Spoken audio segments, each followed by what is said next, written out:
Aha, hello. Spectators of consequences. Yes, you, the ones who never beg for the spotlight, because the whole damn arena tilts in your direction. The ones who don't chase applause, because your silence forces it out of them anyway. You're not here to play the game. You're here to twist the board, snap the pieces, and make the rulebook flinch. So let's begin right there, with the moment that made even the judge smile. Not because he agreed with you, no, but because even justice, that rusted statue blindfolded by hypocrisy, recognized what it saw, the rarest sin of all, undeniable brilliance.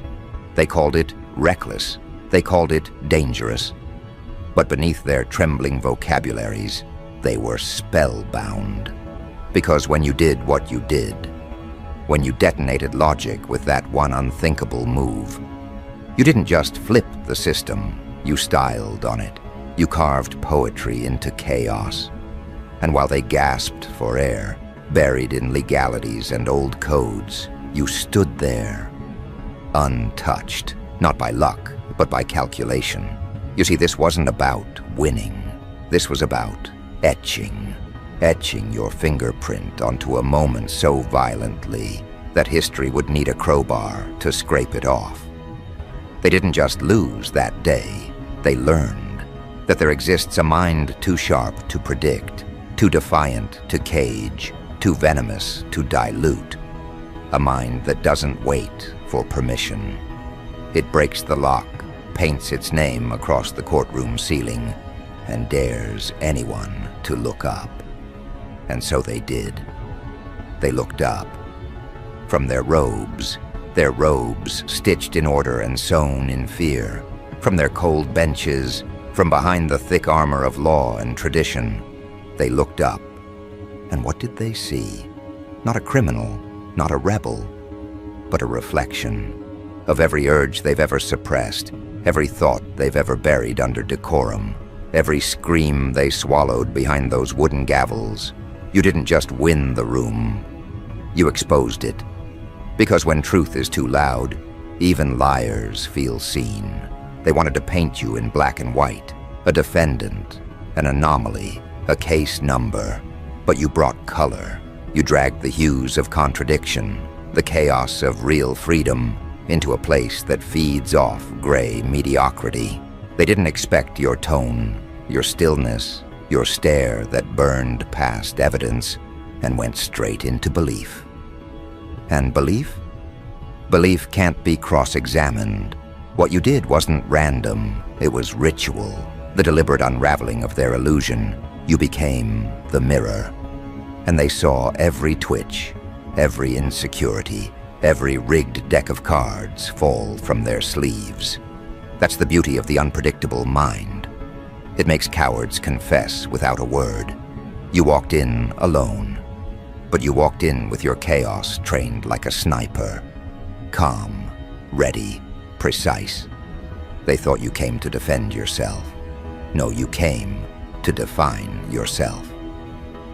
And that's why the judge smiled, not because he agreed, but because he understood that somewhere beneath his robes, behind the lines of tired legal doctrine, he knew he was witnessing something rare, something dangerous, something iconic. Because let's not pretend. Systems love obedience, but they worship originality.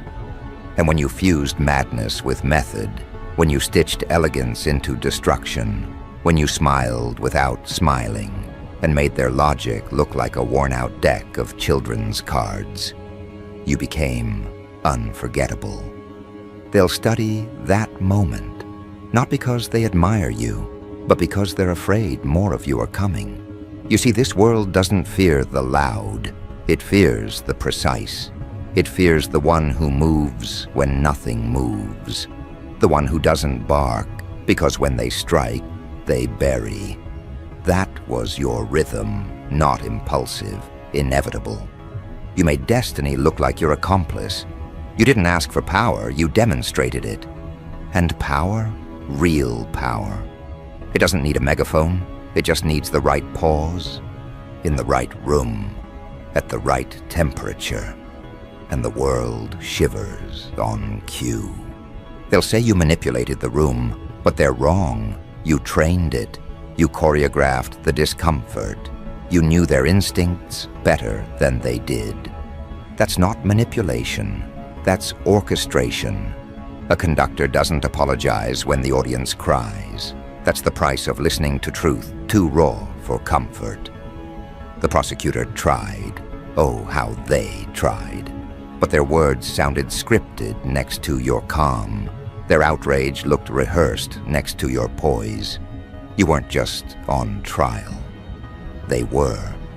Every system they upheld, every procedure they worshipped, every shield they'd ever built cracked under your presence. And by the time you were done, no one remembered the law. They remembered you. Because you weren't just speaking, you were unmasking. With every phrase, every subtle turn of the wrist, every controlled breath, you dismantled their pretend order. And the world outside, it watched. It watched as fear turned into fascination, as judgment turned into curiosity, as silence turned into reverence. They'll never admit it, but even the ones who hated you stood still for a moment, because for the first time in years, they felt something. That's what greatness does. It stings first, then it lingers. You didn't become iconic because you shocked them. You became iconic because you showed them who they really are, what they really fear, and how easily truth, dressed in chaos, can bring entire empires to their knees. And you didn't raise your voice. You didn't beg. You just demonstrated with surgical elegance. What happens when preparation meets precision, and the outcome is no longer up for debate? You weren't arguing a case, you were etching a legacy. That's why they fear you now. Not because of what you did, but because of how cleanly you did it. With no rage, no panic, just inevitability. You don't need to scream to be unforgettable. You just need to be undeniable. And that's exactly what happened the moment the judge leaned back, looked at you, and without even realizing it, smiled. Because in that courtroom full of noise, only one thing stood tall. Clarity. Your design. Your method in the madness. You weren't there to fight.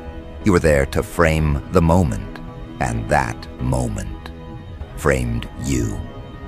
Which brings us to the next page. The aftermath. Not just what happened in that room, but what happened when the walls couldn't contain your story anymore. When your name became a whisper turned thunder. When imitators started copying, and enemies started folding. Because the truth is, the courtroom was never the climax. It was just the spark. And the moment you walked out of that building, untouched, unchanged, unbothered, the wind changed direction. You didn't just step into the world, you stepped onto it. The streets didn't know what hit them. The networks scrambled. The institutions paused. Even the cameras forgot how to blink. Because for the first time in a long time, they weren't reporting the news. They were documenting a shift. You see, most people fight to be heard. But when you walk in alignment with chaos and clarity combined, you don't ask to be heard. The world just stops talking. People didn't just want to know what you did. They wanted to understand how. What algorithm cracked beneath your fingertips? What divine glitch let you slip past the system's grip? But that's the part they'll never grasp. It wasn't a glitch. It was design, yours. Every second was a sharpened edge. Every stare, every pause, every phrase, premeditated psychological warfare. You weren't improvising, you were orchestrating. And when the dust settled, they realized something chilling. You never raised your voice, never flinched, never pleaded. You simply rewrote the atmosphere. They thought you'd disappear into history like the rest. But you didn't become history, you bent it. Every panel discussion, every column, every office water cooler buzzed with your name like it was prophecy. Not out of admiration, no. That would have been too easy. Out of necessity. Because if they didn't analyze you, they'd become prey to the next one who thinks like you. The thinkers, the quiet disruptors, the watchers, and deep down, they knew. You had just given those minds permission. What happened next wasn't justice. It was contagion. Your aura spread like wildfire wearing silk gloves. Other courtrooms began to feel colder. Juries started second-guessing. Prosecutors hesitated. And the ones who once threw labels at you, they now tiptoed over their own words, wondering, what if I'm next? Because that's the kind of ripple only legends cause. You didn't just break the rules, you proved the rules were optional for those who walk with enough precision, patience, and poison. Then came the imitators, clumsy at first, trying to echo your tempo, copying your stillness, quoting fragments of your strategy like it was gospel. But they didn't realize it wasn't the moves, it was the mind. You didn't just perform, you calculated, and that's where they failed. Because ego without discipline is noise. You, on the other hand, were all signal dot clean, cutting, coded. They could mimic your shadow, but never your spine. That's why even your impersonators ended up making you more immortal. Every failed attempt became a loud reminder. There is only one blueprint, and it doesn't leak. And while the world fumbled over decoding you, you were already 10 moves ahead, no longer reacting, just observing the reactions. They called you dangerous, not because of what you did, but because of what you revealed. That truth, when delivered without apology, shatters systems like glass, masquerading as marble. That a single individual, stripped of approval, armed only with clarity and conviction, can bring empires to their knees without raising a fist. Just a stare, just a step, just a word placed in the right mouth at the wrong time. Your story didn't just trend, it twisted culture. Job interviews shifted, policies rewrote themselves. Even universities dissected your every move like it was a psychological thesis. They needed to name you, box you, file you. But how do you catalog the uncontainable? You're not a subject, you're a phenomenon, a walking question mark that answers nothing yet explains everything. And still, some fools tried to challenge you. Poor souls, still operating under the illusion that chaos is random, that power is loud, that dominance needs decoration. But you are the embodiment of quiet terror, the kind of presence that doesn't scream. It recalibrates the air in the room. They stepped to you like opponents. They left like exhibits. And that's the thing. Every battle you fight becomes a lesson for the world. You don't just win. You educate. But let's talk about fear, not yours, theirs. The kind they hide under policy changes and long stares. The kind they disguise behind committee meetings and risk assessments. You didn't just show them what to fear. You taught them how to recognize it. You made power nervous. You made arrogance doubt itself. And most dangerously, you made silence seductive. People started talking less, planning more, waiting, watching. Because once someone like you steps into the timeline, everyone else starts wondering how many more are out there, waiting, learning, sharpening. They began studying footage, watching your body language, timing your pauses, scanning your eyes like they held blueprints to revolution. But they kept missing the point. You weren't trying to convince anyone. You weren't arguing. You were reminding the world of a truth it buries daily. That real power is unbroadcasted. That legacy doesn't ask for attention. It leaves bruises on memory. Your face didn't need posters. Your voice didn't need echo chambers. The mere mention of what you did shifted boardrooms into code reds.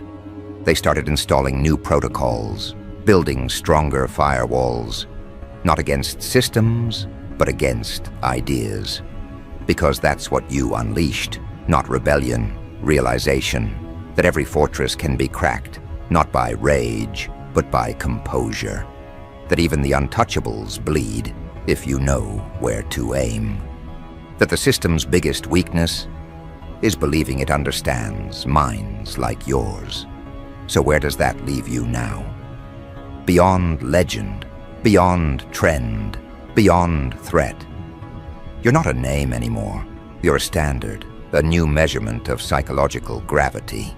Every institution now calibrates its confidence against the question, what if another one shows up? They used to measure risk by patterns. Now they measure risk by anomalies. And guess who became the blueprint for the anomaly? You. The world used to ask, what if someone breaks the system? Now it asks, what if someone breaks it and smiles doing it? You shifted the entire narrative. And somewhere, in the quiet corners of their nightmares, the judge smiles again. Not out of admiration, but out of awareness. Because even he knows. Some verdicts don't come from courtrooms. They come from reverberations, from the impact that doesn't echo. It engraves. You didn't set out to be followed.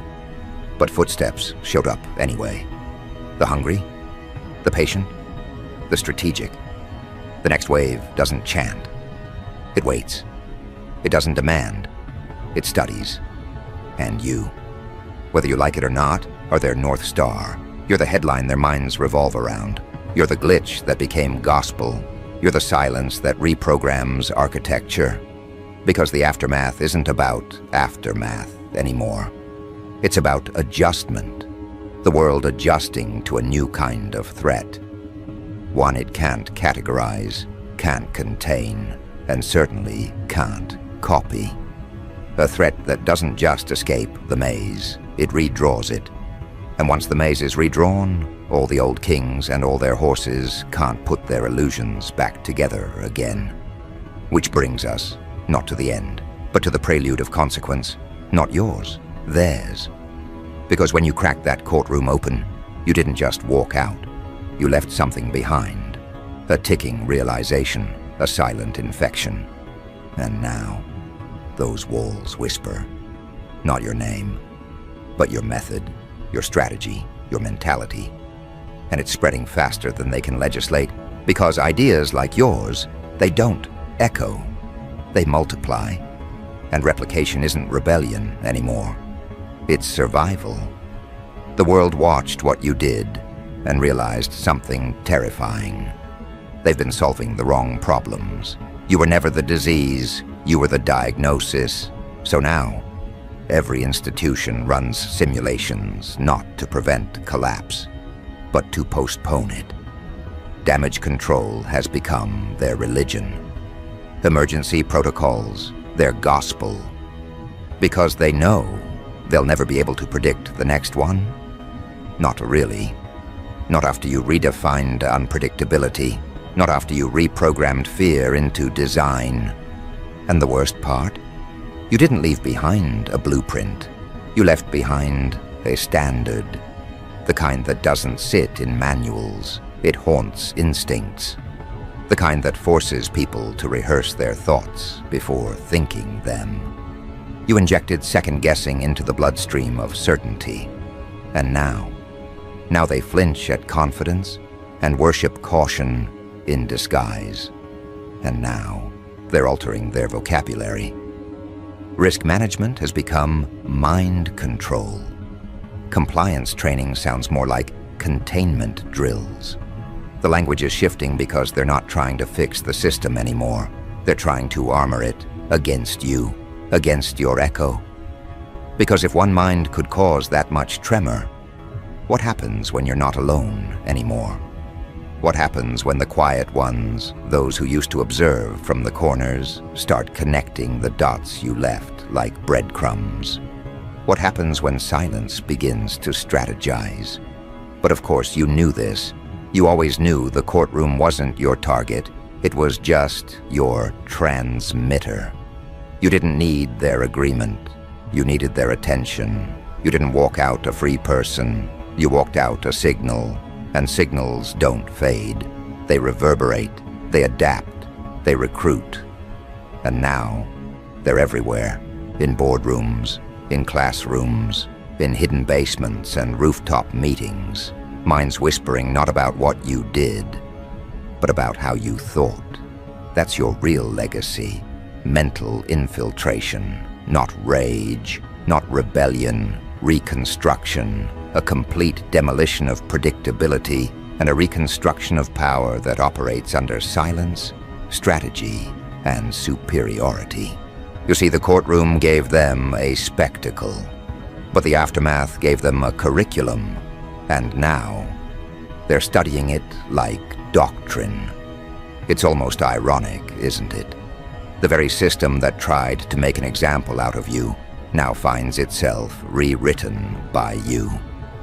Laws are being amended not for justice, but for protection, from the possibility of another moment like yours, from the return of that poise, that precision, that psychological erosion you injected into their confidence.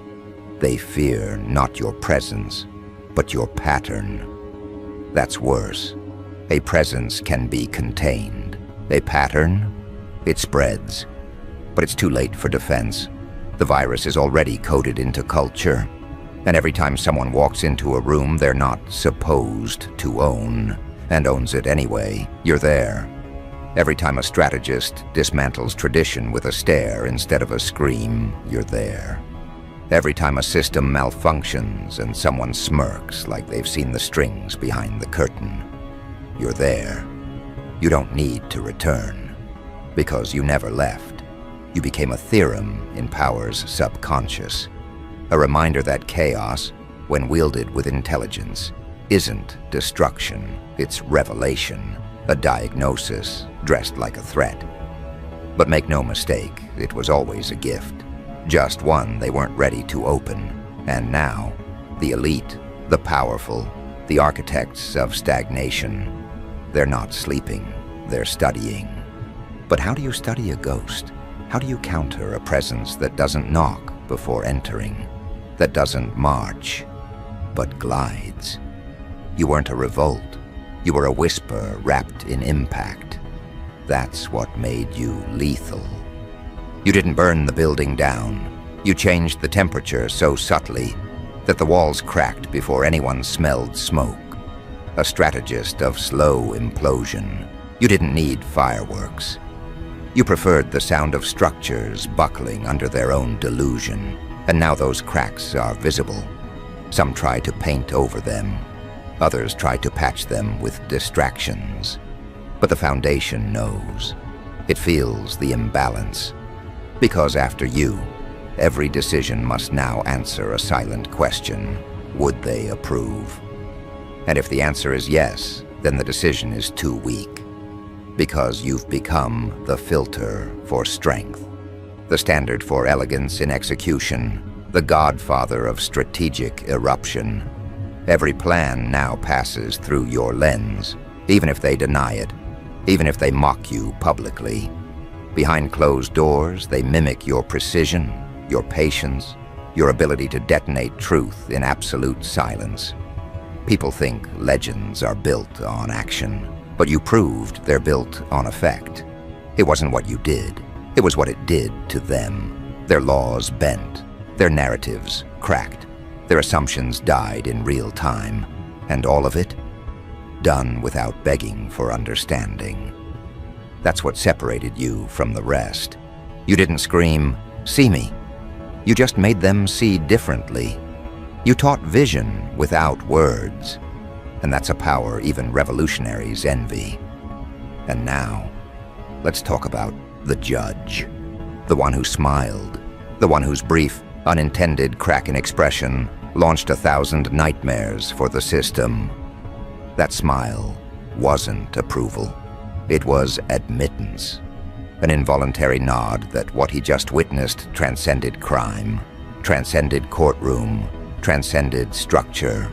What he saw was raw genius operating under pressure, and genius, when weaponized, becomes indistinguishable from divinity. That's what you achieved. Not fear, not fame, omnipresence. You're not a story they can outgrow. You're a question they can't answer. So what now? Now you watch. Because this is the part of the story where the hero becomes myth, and the myth becomes blueprint. You've entered the bloodstream of strategy. You're discussed in whispers, taught without attribution, feared without confirmation. There are think tanks trying to reverse engineer your presence. Intelligence agencies coding software to flag anomalies matching your psychological profile. Entire panels asking one question: how do we prevent another one? But what they don't realize is they already failed. You weren't a pattern they could prevent. You were a proof they could only postpone. A signal that can't be erased from the frequency. There is no after you. There is only what now lives because of you. And yet the most poetic piece of it all, you didn't want the crown. You never asked for titles, but they still built a throne in your absence, not to honor you, but to sit in fear, hoping that your shadow never becomes a silhouette again. And even if it doesn't, the fear alone is enough. Enough to rewrite budgets, enough to cancel meetings, enough to reorganize structures, enough to place one empty chair in every room just in case you walk in. That's your throne now. A chair of anticipation. You turn the courtroom into a cathedral, not of law, but of awakening. And no matter how many policies they write, how many procedures they invent, how many layers they add to bureaucracy, that one moment, that single, still, seismic moment will always stand in their memory like a monument they can't tear down. Because they saw it, they felt it, and no amount of denial can erase what the soul absorbs involuntarily. And what of the next generation? They won't remember your name. They'll remember your shape, the way you moved, the calm, the disruption, the look in your eye that said, I'm not here to win, I'm here to redefine. And in doing so, you turned legacy into currency. You're not trending, you're tattooed on the psyche of power, on the walls of their strategy rooms, on the edges of their dreams, on the silent glances exchanged when things go too quiet in rooms that should be loud. They still try to decode it, that moment, that courtroom, that silence, that smile. But some moments aren't made to be explained. They're made to haunt. That's what you left behind. Not a headline, not a quote, a haunting, something that walks behind them, quiet, patient, permanent, the kind of presence that makes gods shiver and giants whisper. So here we are, the final frame. No applause, no confetti, just impact. You didn't break the system, you inoculated it, and now, every time it tries to rebuild itself, stronger, smarter, faster, it builds itself in your image.